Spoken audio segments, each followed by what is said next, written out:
So, anong gagawin mo dyan? Papambayong ka, napapagkukulang ka. So, bayo-bayo, but this time, Ubi cassava or ubi kapo. Yung una natin, saging yun. Although, the same lang naman yung process. Parehong all-time favorite merienda nating mga Magindanaon, pati na rin sa mga ibang ethnicities. Alright, so let's prepare bayo-bayo ubi kapo.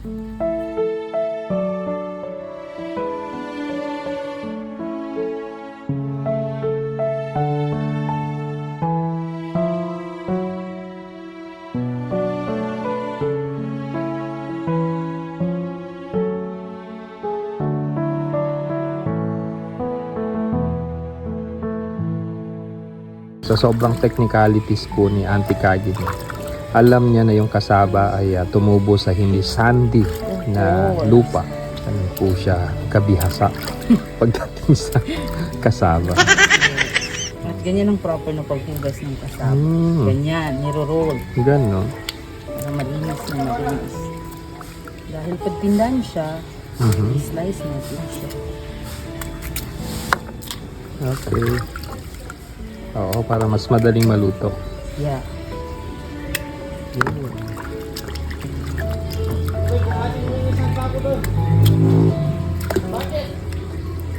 Yung timba mo empty ribisco. Very manguda. Yan. Pakinggan mo yung tunog mo. Tingnan mo. Oh. Ibig sabihin, manguda siya. Ganon. Ganyan, depende sa tunog. Pag manguda, iba ang tunog. Pag matuwa, iba rin ang tunog. Ganon pala yun. Ano mga sound yan? Ano ka ba? Now I know.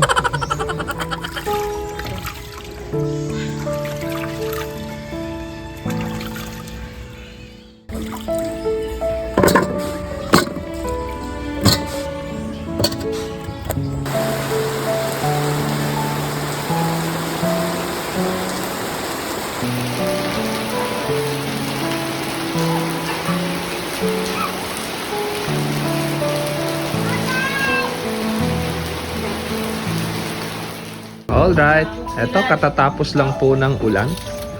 At si Auntie Kagin ay naghuhugas na naman ng lasung.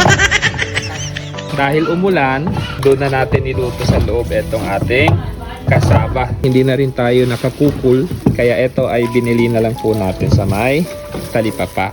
At ito ay special order, no? Anong dapat? Manguda. Manguda, anyog, no? Yun po yung bagay dito. Pag binabayo-bayo. Dapat kasi mas siya, matubig. Oo, juicy. And a little bit sweet. Ganda ng pagkakaluto ng kasaba. Siyempre. Yan, no? It's very yellow. Napakatingkad. Ayun. Lagay agad ng niyog. Kasi madulas ang ulo. Ganun pala yun. So, hindi siya kagaya ng saging Ito, na... nagbabounce yan ng Oo, babayuin muna bago ilagay yung niyog. Ito nilagay na muna, no, para hindi siya ganun kadulas.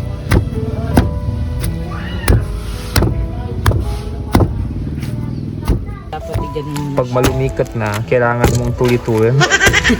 Oo, kasi hindi na siya magbabalanse. Sumasama yung sasama siya dyan sa lasog. Ganyan po ka-expert si Auntie Kagin. Ay, ubi kapok yan. The ubi kapok girl. Queen. Queen. Empress. Almost done.